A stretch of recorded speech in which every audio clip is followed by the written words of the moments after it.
Friends, आज की इस क्लास में हम डिस्कस करने जा रहे हैं footprint without feet. This chapter has been written by H.G. Wells. इस चैप्टर को इंक्लूड किया गया है Rajasthan board of secondary education class 10th English के सिलेबस में। साथ ही साथ CBSE में भी इसे अपनी सेकेंडरी बुक में इंक्लूड किया है। जब हम बात करते हैं इस चैप्टर की स्टोरी की, तो ये चैप्टर एक इंडिविजुअल चैप्टर नहीं है, बल्कि एक बहुत ही फेमस नॉवेल है H.G. वेल्स की, द इनविजिबल मैन। उसका एक एक्सट्रैक्ट है। The story is about a great scientist. एक ऐसे साइंटिस्ट जो कि एक डिस्कवरी करता है अपने आप को, ह्यूमन बॉडी को इनविजिबल बनाने की। स्टूडेंट्स, आपने मिस्टर इंडिया मूवी देखी है कि कैसे रिस्ट वॉच की या रिस्ट बैंड की हेल्प से जो है हीरो इनविजिबल हो जाता है, मिस्टर इंडिया जो है वो इनविजिबल हो जाता है। ये स्टोरी कुछ कुछ वैसी है कि एक साइंटिस्ट एक बहुत ही रेयर ड्रग जो है एक मेडिसिन बनाता है, and with the help of that medicine his body becomes invisible. लेकिन वहाँ से थोड़ा अलग, वो अपनी इस इनविजिबिलिटी के फॉर्मूला को रिवर्स नहीं कर पाता, यानी कि उसकी बॉडी जो इनविजिबल हो चुकी है वो अब वापस विजिबल नहीं हो पा रही है, जिसके लिए वो बार बार कोशिश कर रहा है। और जहाँ हमने उस स्टोरी को देखा कि हीरो एक गुड कॉज के लिए जो है वो इनविजिबिलिटी को यूज़ कर रहा है, अपनी अदृश्यता को यूज़ कर रहा है, गायब होने को यूज़ कर रहा है। लेकिन यहाँ जो साइंटिस्ट है ग्रिफिन, वो अपने इस ग्रेट नॉलेज की हेल्प से दुनिया को हेल्प नहीं करना चाहता, बल्कि दुनिया पर रूल करना चाहता है, राज करना चाहता है। स्टोरी हमें एक लेसन भी देती है कि साइंस जो है एक अच्छे इंसान के हाथ में तो कहीं ना कहीं एक खजाने की तरह है, बट यही साइंस अगर किसी डेविल के हाथों में चली जाए तो वो एक बहुत बड़ा अभिशाप दुनिया के लिए हो सकता है। सो स्टूडेंट्स, चैप्टर को हम पढ़ रहे हैं, लाइन टू लाइन स्टडी कर रहे हैं। Let us start the chapter. The two boys started in surprise at the fresh muddy imprints of a pair of bare feet. जैसे कि चैप्टर का नेम है फुटप्रिंट्स विदाउट फीट, पैरों के निशान, वो भी कहाँ से आए? बिना पैरों के। बिना पैरों के पैरों के निशान कहाँ से आए? तो स्टोरी स्टार्ट हो रही है कि ये जो टू बॉयज़ है, ये जो दो लड़के हैं, they started in surprise. Start होना, शुरू हो जाना, या स्टार्ट होना चौंक जाना भी होता है। अचानक से जो दो लड़के थे वो चौंक गए, एकदम सरप्राइज्ड हो गए। और किस वजह से सरप्राइज्ड हो गए? कि फ्रेश, ताज़ा और मडी, मडी यानी कीचड़ से भरे इम्प्रिंट्स, निशान बन रहे थे of a pair of bare feet. Bare, नग्न जो पैर है, नंगे पैरों के दो निशान बन रहे थे कीचड़ से सने हुए। अब कोई निशानों को देखकर चौंक क्यों गया? क्यों? क्योंकि what was a barefooted man doing on the steps of a house in the middle of London? सबसे पहले तो मिडिल ऑफ लंदन, लंदन के एकदम बीचों बीच में, टाउन के एकदम बीचों बीच में किसी घर के स्टेप्स पर एक बेयर फुटेड इंसान क्या कर रहा था? ये मार्केट प्लेस था, यहाँ नंगे पैर एक आदमी कर क्या रहा था? कैसे ये निशान पड़ रहे थे? एंड उससे भी बड़ी बात क्या थी? Where was the man? आखिर वो आदमी कहाँ था? इट मीन्स वो आदमी नहीं दिखाई दे रहा था, सिर्फ और सिर्फ दिखाई क्या दे रहे थे? वो कदमों के निशान। एज दे गेज्ड, अब जैसे जैसे वो लोग गेज कर रहे थे, गेज करना यानी कि घूरना, a remarkable sight met their eyes, तो एक बहुत ही रिमार्केबल सी, उल्लेखनीय सी साइट, देखने लायक दृश्य जो था वो उनकी नज़रों के सामने आया। हुआ क्या? अ fresh footmark appeared from nowhere. अचानक से एक फ्रेश फुटमार्क, ताज़ा पैरों का निशान जो है, अपीयर, फिर से अपीयर हो गया, प्रकट हो गया, फ्रॉम नोवेयर। नोवेयर का मतलब कहीं से नहीं। कहीं से नहीं का सेंस क्या हुआ? पैरों के निशान तो पैरों से आने चाहिए, लेकिन यहाँ पैर नहीं थे, यहाँ इंसान नहीं थे, सिर्फ और सिर्फ निशान बनते जा रहे थे। फर्दर फुटप्रिंट्स फॉलोड, इसके बाद भी फर्दर, इसके अतिरिक्त भी फुटप्रिंट्स आते गए, एक के बाद one after another, descending the steps. ये पैरों के जो निशान थे वो ऐसे लग रहा था जैसे सीढ़ियाँ डिसेंड कर रहे हो, नीचे उतर रही हो। And progressing down the street, और प्रोग्रेस कर रहे थे, आगे बढ़ रहे थे, कहाँ की तरफ? सड़क की तरफ, यानी सीढ़ियाँ उतर कर सड़क की तरफ जा रहे थे। द बॉयज फॉलोड, वो जो दोनों लड़के थे वो निशानों को फॉलो करते गए, उनके पीछे पीछे चलते गए। फैसिनेटेड, फैसिनेटेड मतलब अट्रैक्टेड, आकर्षित होकर। Until the muddy impressions became फेंटर and फेंटर, और कब तक पीछा करते रहे? जब तक ये मडी इम्प्रेशन, कीचड़ से भरे जो निशान थे, फेंट और फेंट होते गए, हल्के और हल्के। कंपेरेटिव डिग्री है, and at last disappeared all together. All together मतलब कंप्लीटली. और फाइनली क्या हुआ, ये निशान धीरे धीरे गायब हो गए. बच्चे यानी वो दोनों लड़के बहुत ज़्यादा सरप्राइज थे कि निशान कैसे बन रहे और कहाँ गायब हो गए. The explanation of the mystery was really simple enough. लेकिन राइटर कहता है कि इस मिस्ट्री की, इस रहस्य की जो एक्सप्लेनेशन है वो एकदम सिंपल है. क्या सिंपल एक्सप्लेनेशन है, क्या इसकी जो है व्याख्या है, क्या टिप्पणी है. द बेविल्डर्ड बॉयज, बेविल्डर्ड मतलब शॉक्ड, वो आश्चर्यचकित जो लड़के थे, had been following a scientist. वो किसको फॉलो कर रहे थे, किसके पीछे पीछे चल रहे थे, वो एक साइंटिस्ट के पीछे जा रहे थे. Who had just discovered how to make the human body transparent. वो साइंटिस्ट जिसने अभी अभी डिस्कवर किया था कि ह्यूमन बॉडी को ट्रांसपेरेंट कैसे बना दिया जाए. ट्रांसपेरेंट मतलब जिससे हम होकर देख सके. ट्रांसपेरेंट का मतलब जो इनविजिबल हो चुकी है, वो दिख ही नहीं रही है, उसकी शेप ही नहीं है. Griffin the scientist had carried out experiment after experiment to prove that the human body could become invisible. अब ये जो साइंटिस्ट है उसका नाम है ग्रिफिन. ही कैरीड आउट, कैरी आउट करना मतलब कंप्लीट करना. एक्सपेरिमेंट आफ्टर एक्सपेरिमेंट, एक के बाद एक वो एक्सपेरिमेंट पे एक्सपेरिमेंट करता जा रहा था टू प्रूव, ये साबित करने के लिए that the human body could become invisible, कि ह्यूमन बॉडी को इनविजिबल बनाया जा सकता है. इनविजिबल हो सकती है, अदृश्य हो सकती है. Finally he swallowed certain rare drugs. Finally क्या हुआ, उसने स्वेलो की, निगल ली कुछ एक रेयर ड्रग्स, दुर्लभ ड्रग बनाई थी उसने. वो साइंटिस्ट था, उसने अपनी दवाई बनाई थी. ड्रग्स का मतलब दवाई. And his body became as transparent as a sheet of glass. और उसकी बॉडी इतनी ट्रांसपेरेंट हो गई जितनी कि शीट ऑफ ग्लास होती है, कांच की एक शीट होती है. कांच की शीट को आप दूर से देखोगे वो नज़र नहीं आएगी, बिल्कुल वैसे ही उसकी बॉडी नज़र नहीं आ रही थी. Though it also remained as solid as glass. हालांकि वो उतनी ही सॉलिड थी जितना कि कांच होता है. मतलब आप उसको हाथ लगाओगे तो वो फील होगी, सॉलिडिटी है बट वो दिखाई नहीं दे रही. ब्रिलियंट साइंटिस्ट दो ही वॉज. हालांकि ग्रिफिन जो था वो एक ब्रिलियंट साइंटिस्ट था, बहुत ही ज़्यादा शानदार साइंटिस्ट था. Griffin was rather a lawless person. लेकिन वो एक लॉलेस पर्सन था. लॉलेस मतलब जो कानून में, नियमों में विश्वास ना करे. His landlord disliked him. उसका जो मकान मालिक था जहाँ वो रहा करता था, वो लैंडलॉर्ड उसे डिसलाइक करता था, नापसंद करता था. उसकी आदतें ही कुछ ऐसी थी. And tried to eject him. Landlord ने कोशिश की उसे इजेक्ट कर देने की. इजेक्ट करने का मतलब घर से निकाल देने की. In revenge Griffin set fire to the house. और ग्रिफिन ने बदला लेने के लिए क्या किया, अपने लैंडलॉर्ड से उसके घर में आग लगा दी. To get away without being seen he had to remove his clothes. अब अगर उसे वहाँ से निकलना है तो ऑब्वियसली अगर वो कपड़े पहनकर निकलेगा तो भले ही वो खुद इनविजिबल हो गया हो, लेकिन कपड़े तो दिखेंगे.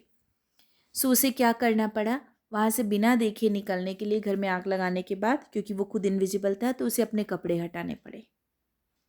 दस it was that he became a homeless wanderer. और इस तरह से जब वो अपने घर से निकला तो होमलेस, होमलेस मतलब बेघर हो गया था. वेंडर यानी घुमक्कड़ इंसान हो गया था, भगोड़ा हो गया था. विदाउट क्लोथ्स, कपड़े भी उसके पास नहीं थे. विदाउट मनी, पैसे भी नहीं थे. एंड क्वाइट इनविजिबल, और वो बिल्कुल इनविजिबल था क्योंकि उसके पास अब कुछ नहीं था. Until he happened to step in some mud. और अचानक से क्या हुआ, बाई चांस वो मड में यानी कीचड़ में एंटर कर गया. अब इसलिए क्या हो रहा था, and left footprints as he walked. और अब वो जो चल रहा था तो ऑब्वियसली वो तो दिख नहीं रहा था, लेकिन वो कीचड़ उसके पैरों का जो था वो छपता जा रहा था. He escaped easily enough from the boys who followed his footprints in London. लेकिन बहुत ही इजीली लंदन में जहाँ वो चल रहा था, वो लड़के उसको पीछा कर रहे थे, वो उनसे एस्केप हो गया. एस्केप करना मतलब बचकर निकलना. लंदन की भीड़ में एंटर कर गया वो. But his adventures were by no means over. लेकिन उसके जो एडवेंचर्स थे किसी भी तरह से ओवर नहीं हो रहे थे. मतलब वो एडवेंचर करना, खतरनाक कारनामे ही तो चल रहे थे. वो इनविजिबल होकर लंदन की सड़कों पर घूम रहा था. क्यों? क्योंकि he had chosen a bad time of the year to wander about London without clothes. क्योंकि उसने साल का एक बहुत ही गलत टाइम चुन लिया कि लंदन में वो वॉक कर रहा है, घूम रहा है, वेंडरिंग कर रहा है. वेंडरिंग करना मतलब भटकना लंदन की सड़कों पर, लेकिन वो भी बिना कपड़ों के. और क्यों ये गलत टाइम था? इट वॉज मिड विंटर, सर्दियों के बीच का टाइम था. और ऑब्वियसली स्टूडेंट सर्दियों के बीच का जो टाइम होता है वो बहुत भयानक होता है। हम लोग बहुत सारे कपड़े पहनकर भी ठंड फील करते हैं। The air was bitterly cold and he could not do without clothes. Air bitterly cold थी, बहुत ज़्यादा ठंडी थी और अब उसका गुजारा नहीं हो रहा था कपड़ों के बिना, क्योंकि उसे सर्दी लग रही थी। Instead of walking about the streets he decided to slip into a big London store for warmth. इसलिए वॉकिंग अबाउट द स्ट्रीट्स, सड़कों पर वॉक करने, और वो भी कैसे, बिना कपड़ों के, उसने क्या सोचा, he decided to slip into a big London store for warmth, कि लंदन के किसी स्टोर में वो एंटर कर गया ताकि उसे थोड़ी गर्माहट मिल सके। बाहर ऐसे सड़कों पर घूमेगा तो उसे ठंड लगेगी, तो वो एक बड़ी सी स्टोर में, एक दुकान में एंटर कर गया अपनी गर्माहट पाने के लिए, कि वो वहाँ रुकेगा तो उसे थोड़ी गर्मी मिलेगी। Closing time arrived. अब क्या हुआ, क्लोजिंग टाइम आ गया, शॉप्स को बंद करने का टाइम आ गया। And as soon as the doors were shut, और अब जैसे ही दुकान वालों ने दरवाजे बंद किए, ग्रिफिन जो ऑलरेडी उस दुकान में था, इनविजिबल था, किसी को दिख नहीं रहा था, तो क्या हुआ, जैसे ही वो लोग बंद कर कर गए, Griffin was able to give himself the pleasure of clothing and feeding himself without regard to expense. Griffin अब कुछ भी कर सकता था। He was able to give himself the pleasure of clothing. सबसे पहले तो उसने प्लेजर यानी खुशी ली, किस चीज़ की, अपने आप को कपड़े पहनाने की। उस दुकान के कपड़े निकाल कर उसने पहन लिए, बॉडी तो थी, इनविजिबल थी, बट वो कपड़े उसने पहने।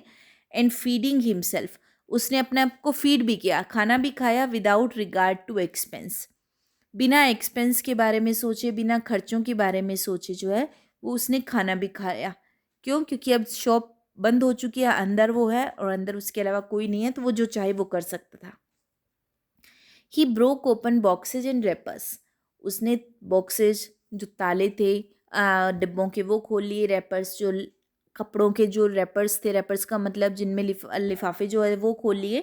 And fitted himself out with warm clothes, उसने अपने आप को फिटेड कर लिया वार्म क्लोथ्स में, यानी गर्म कपड़े पहन लिए। Soon with shoes an overcoat and a wide brimmed hat he became a fully dressed and visible person. जल्दी उसने क्या किया, विथ शूज, जूते पहनकर, एन ओवरकोट, ओवरकोट का मतलब होता है एक लंबा सा कोट पहनकर, and wide brimmed hat, wide चौड़े चौड़े किनारों वाली हैट भी पहन ली। He became a fully dressed and visible person, वो पूरी तरह से ड्रेस्ड और विजिबल पर्सन बन चुका था। विजिबल क्यों, जितने कपड़े पहन रखे थे उतनी बॉडी की शेप थी, सिर्फ और सिर्फ खालीपन कहाँ था, उसके फेस पर, क्योंकि चेहरा दिखाई नहीं दे रहा था। In the kitchen of the restaurant he found cold meat and coffee, restaurant के किचन में उसे कोल्ड मीट मिल गया, ठंडा मीट मिल गया और कॉफ़ी भी मिल गई। And he followed up the meal, उसने वो मील यानी वो खाना तो खाया, और उसके बाद क्या किया, विथ स्वीट्स एंड वाइन, मिठाइयाँ खा ली और वाइन पी ली। Taken from the grocery store, जो उसे कहाँ से मिली, ग्रोसरी स्टोर से, यानी एक पूरा कॉम्प्लेक्स की तरह, जहाँ रेस्टोरेंट है, ग्रोसरी की, किराने की दुकान है, कपड़ों की दुकान है। Finally he settled down to sleep on a pile of quilts, finally एक पाइल ऑफ क्विल्ट्स, क्विल्ट्स होती है रजाइयाँ, रजाइयों की एक ढेर पर वो सो गया, सोने के लिए सेट हो गया।